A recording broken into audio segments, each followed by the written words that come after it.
The FCC chairman proposes reversing the net neutrality rules that his commission passed just 2 years ago.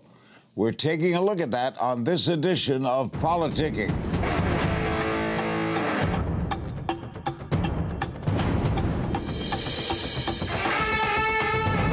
Welcome to Politicking. I'm Larry King. Net neutrality rules prevent internet service providers from discriminating against websites and other online services.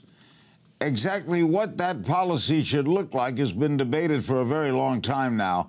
2 years ago, the Federal Communications Commission signed off on an agreement for it, but now that commission's chairman is proposing reversing the rule. Let's begin there with John McAfee, computer programmer and pioneer in the business of cybersecurity. He was a candidate for the Libertarian Party's 2016 presidential nomination. He joins us from Memphis. The Federal Communications Commission has put out a draft proposal for reversing the net neutrality rules that it passed 2 years ago. All right, John, first to get us up to date, what is net neutrality? Well, it's a very nice sounding phrase, number one, which makes us think that we want the internet to be neutral, not favoring large customers or inhibiting small end users. But let's keep in mind that prior to the creation of net neutrality, giving the Federal Communication Commission immense power in potentially controlling the internet, that the Federal Trade Commission had that power. And the FTC has been well known to step in on behalf of the small consumer and to provide immense power in strong arming corporations to toe the line. So when net neutrality came out, there were two sides that were massively fighting. One that was buying that term and buying the fact that we needed to protect the end user, and the others that saw a very far-reaching potential for the FCC to end up controlling virtually all aspects of the internet. They wanted us to believe, Larry, that the internet is like a utility, that you turn on your water faucet and in comes water. So that you switch on your lights and in comes electricity. Yes, sir. So FCC Chairman Pai says that eliminating the Obama-era internet regulations will restore internet freedom. Do you feel a loss of the internet freedom back in February of 2015 when the rule was passed?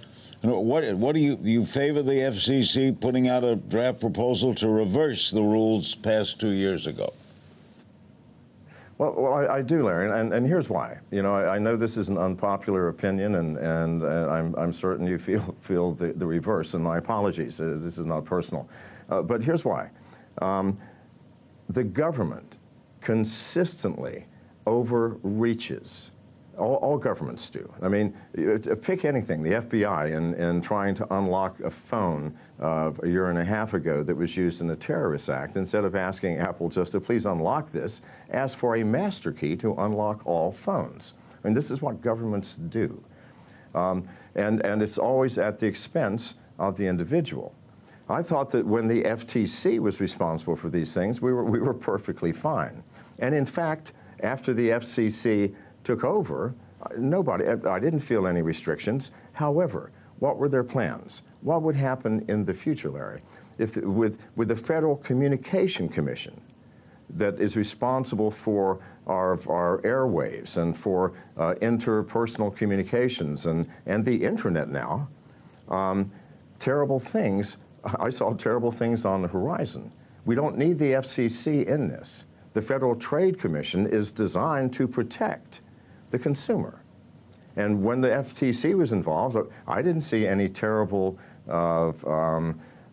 hardships that were imparted on consumers by the internet carriers. So if the net neutrality rules are rolled back or eliminated, you'll be happy with that? I'll be very happy, sir, because hopefully the FCC, by the way, took over from the FTC the enforcement policies.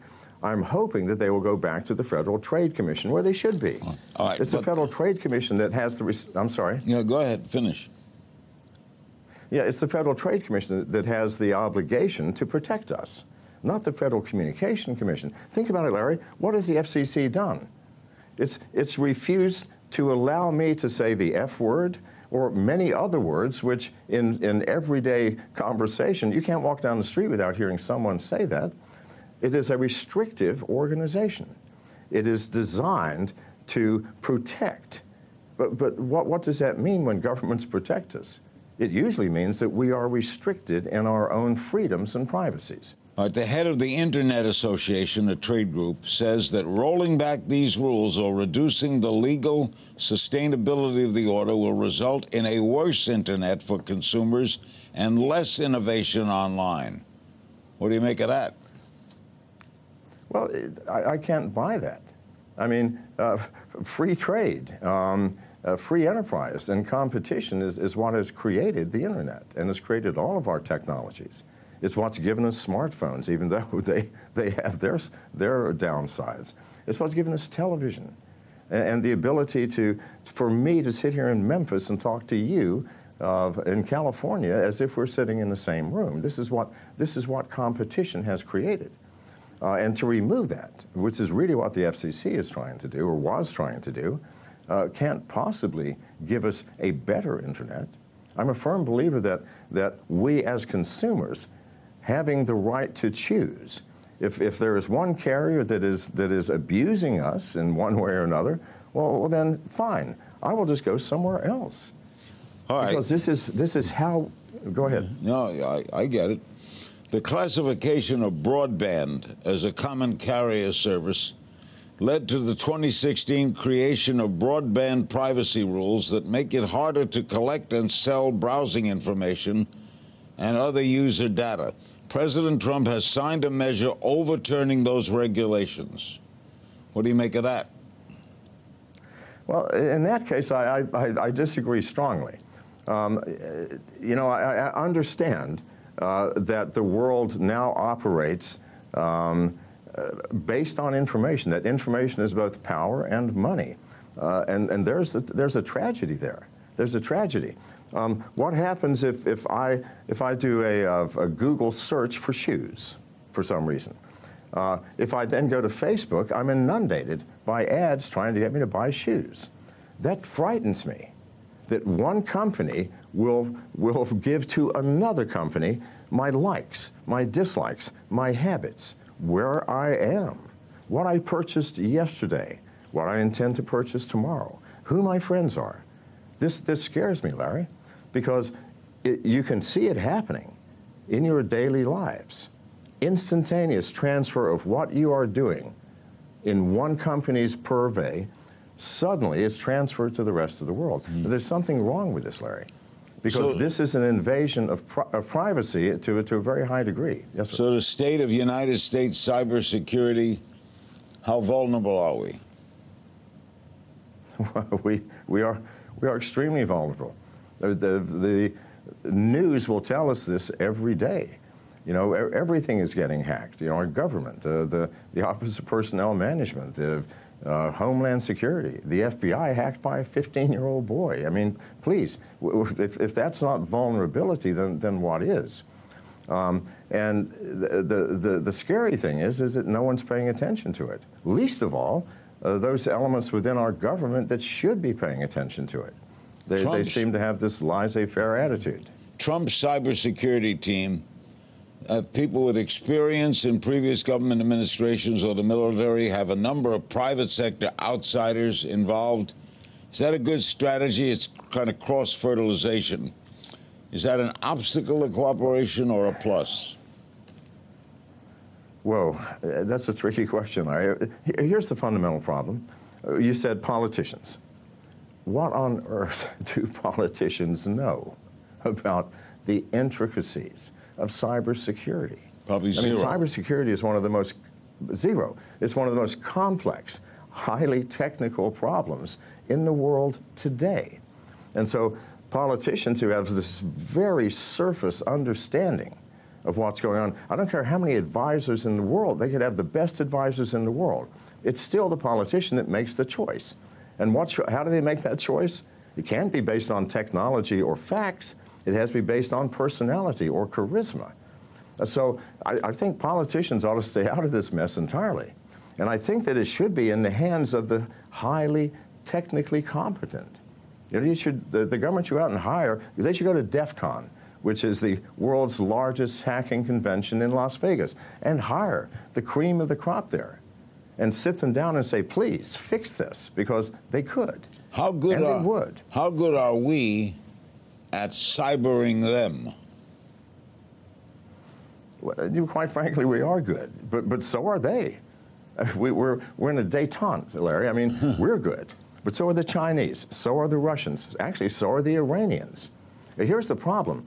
To be good in nuclear weapons, it requires billions or trillions of dollars, massive forces of labor, and highly expensive centrifuges and material that is difficult to get and to maintain. But to be good in cyber weaponry, a couple of thousand kids who are good hackers can develop cyber weapons which would make the hair on the back of your neck stand up. So it's easy to do. It's cheap to do. So yes, we are good, but we are certainly no better than the Russians and the Chinese. And there are rogue hacking organizations in the world that are not state-sponsored, with thousands of members that are even better because it's their business. They are hacking people in hospitals and businesses to get ransomware. Okay, we're freezing all of your data. Do you want it back? Give us $50,000 in bitcoins. They are hacking our government agencies so that they can sell that information to somebody else. They're hacking individuals to steal your bank account, your Bitcoin wallet, your entire identity. These are the best, and this is what we really should be frightened about. You know, we talk about national security.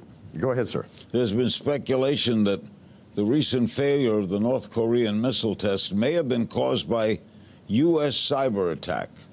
You buy that? Yes, I do indeed. I do indeed. Yes, sir. I mean, keep in mind, years ago, the Stuxnet virus, which I believe was jointly developed by the Israelis and the Americans, was a sophisticated piece of software that infected computers all around the world, and yet only activated when it found systems in Iran that were controlling the centrifuges to create nuclear material and destroy those. That's sophistication. And that was years ago. So, yes, sir, I do believe that we did have an impact in the failure of those tests. When we come back, we'll talk Julian Assange and the United States government's renewed interest in him and WikiLeaks. And we'll be joined by one of Assange's former attorneys, a very well-known attorney. Stay right there.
Welcome back to Politicking. U.S. federal prosecutors reportedly are weighing whether to bring charges against members of WikiLeaks, possibly including conspiracy, theft of government property, and violating the Espionage Act.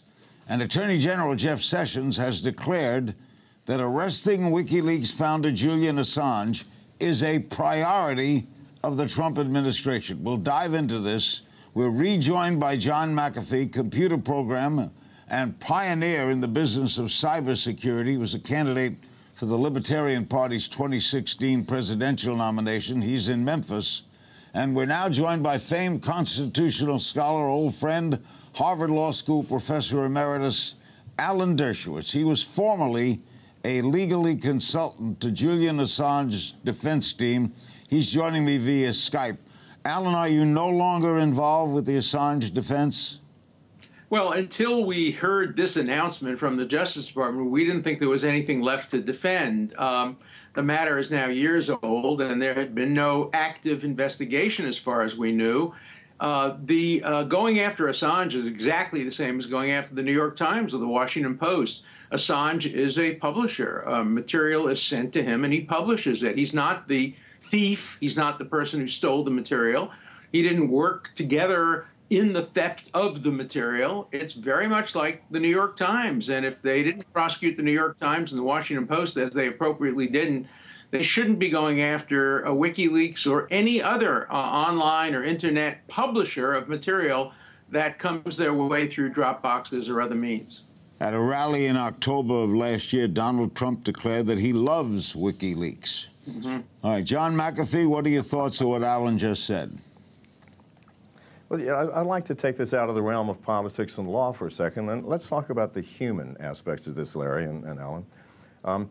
We have two options here. Number one, you want to live in the dark, meaning that if your government is doing something that's illegal or oppressive, taking away your freedoms or your privacy, you're perfectly happy with that.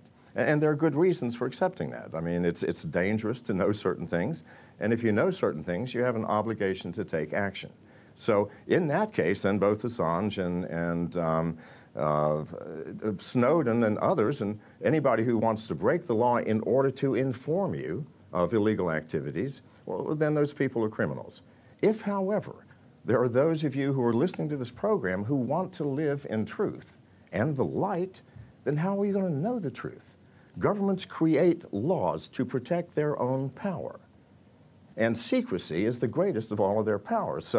So how will you ever know the truth? How will you ever reach the light if people like Edward Snowden and Julian Assange don't risk their freedoms and their safety to tell you what's happening? But there's an enormous difference that we're in. So you two are in agreement, right? I mean, no, we don't agree. We don't agree. Yeah, I'm in absolute agreement, sir.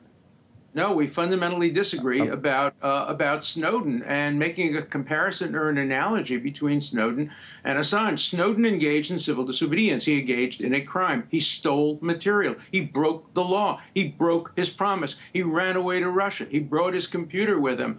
Reasonable people could agree or disagree as to whether what he did was on balance good or bad, but what he did was criminal. Whereas what Assange did is merely publish material that was provided to him in much the same way the New York Times published the Pentagon Papers, the Washington Post published the Pentagon Papers. It is a fundamental mistake to conflate Assange with the people who did the stealing, whether it be Manning or Snowden.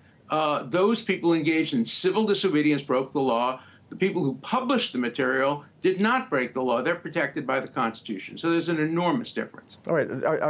I agree with you, sir, and my apologies for lumping Assange into that group. But my point is the following, that governments will make laws out of thin air in order to protect their own interest and their own power and their own secrecies. And I promise you, sir, they will manage to pull something out of the air to pin on Julian Assange. And we will pull something out of the air to defend him, and we will win the case. That's why we have an adversarial system where lawyers are entitled to stand up against the government and make the government prove their case and take the case as high as we have to take it to the Supreme Court to make sure the Constitution prevails over governmental interests. Because I agree with you, the government will try to prosecute everybody. Look, everybody likes leaks when they help them. Everybody hates leaks when they hurt them.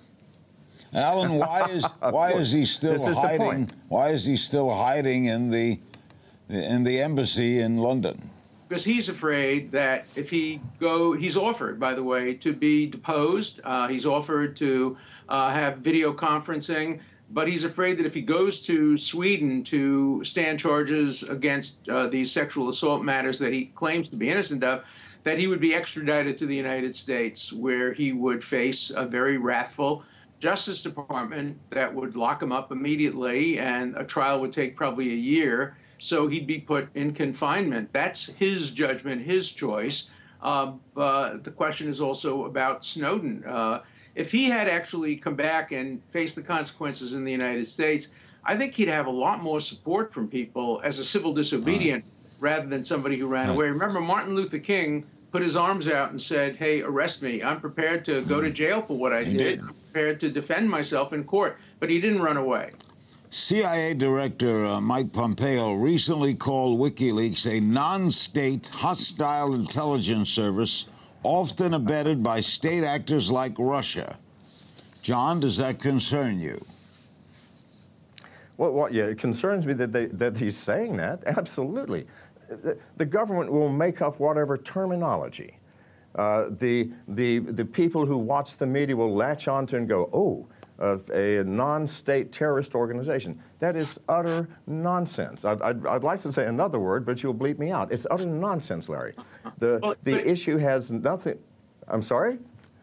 If it's true, it's a serious concern, but we have to find out whether it's true. I don't like the fact that Russia seems to have used WikiLeaks to try to influence the outcome of a presidential election. Now, whether WikiLeaks allowed itself to be used that way is a question that the American people are entitled to ask, and that should be investigated. It wouldn't be criminal conduct, but it would be conduct that would allow anybody to judge WikiLeaks differently if it in fact took sides in an election, because independent journalists are not supposed to take sides. Not that the New York Times and the Washington Post don't take sides in elections, but at least in their news reporting, they purport to be objective. Well, Mr. Dershowitz, you just said that the Russians were using WikiLeaks to influence the election. I'm in the cybersecurity field. I have no information that took place. Well, I say if they were, there should be investigated. What you're doing is you're alleging that. Very upset if I found out that WikiLeaks allowed itself to be used by the Russians in an effort to influence the election. That would be a source of great concern to me, and it should be to all Americans. Oh, if they did. If they did. Yeah. Yes. Okay.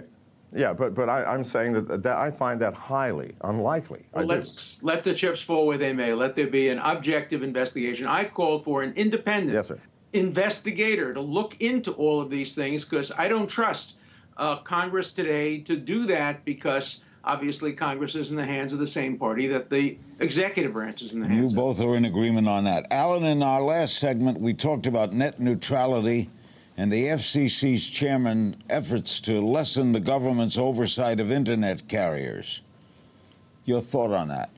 Well, you know, there are so many complicated empirical issues involving net neutrality. I hear both sides. I hear people saying that the current situation helps consumers. I hear others saying that the current situation hurts consumers. Basically, you want to see the Internet being freely available for everybody to use. And I don't think right now it's broken, so I don't know why the FCC is trying to fix it. I think you agree, right, John? To a certain extent, I do, sir, yes. Okay, can the FCC establish enforceable rules without using Title II powers? Well, how powerful is the FCC? Well, unfortunately, the FCC is quite powerful in our country. It's too powerful. I think that the FCC poses real dangers of being able to control and censor the content and the information that we receive. And I have always worried about the power of the FCC in the name of influencing economics and influencing quality.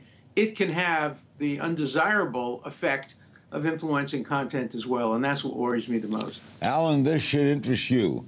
John, you recently revealed plans to introduce what you claim will be the most hack-proof smartphone ever made.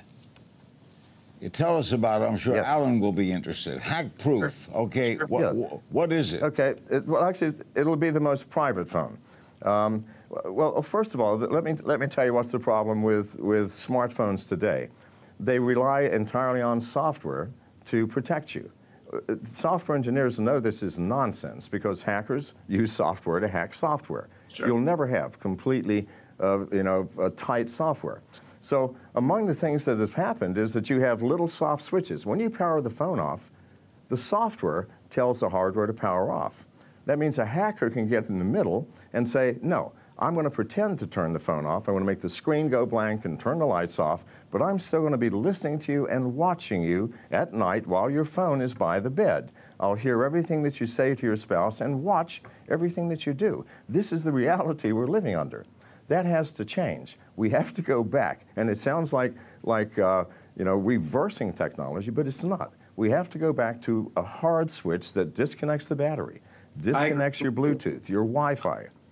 And so that's one of the things that we have done. Until the hardware is sound, there's nothing we can do. So what have you got? So on top of this new part, we have that. We have a phone where if you turn your microphone off, there's no software that can turn it back on because a hard switch has disconnected the power. Is it available? So that no one can listen to you. It won't be available till the end of the year, Larry. But if you can wait that long, I mean, the hardware and software development takes time. What's it going to cost? We have now a proof of pardon. What's it's going to be $1,100. $1,100. That's a high price, but it's a powerful phone. I'm your first customer. I've had two experiences where I've been in the presence of heads of government, where they have both informed me that although my smartphone is completely off, I'd have to leave them outside behind lead barriers because our conversations could be overheard, even though my phone is completely off. So I'm your first customer. Yes. Alan, you are a legal... Well, unfortunately, you'll have to be our few hundredth because it came out yesterday, and we have a list. But yeah, so you go to mgtci.com, sign up, and we'll send you one. I'll just let you have mine. mgtci.com. Alan... mgtci.com. Which leads to this, Alan. You're a constitutional lawyer of high repute. What do you make of... How does all these kind of things... the whole iPhone, the whole secrecy, affect the law? Well, from the time I started being a lawyer 50 years ago, developments have become so unbelievable, we couldn't have even imagined how new technology affects the law. And the law is always playing catch-up.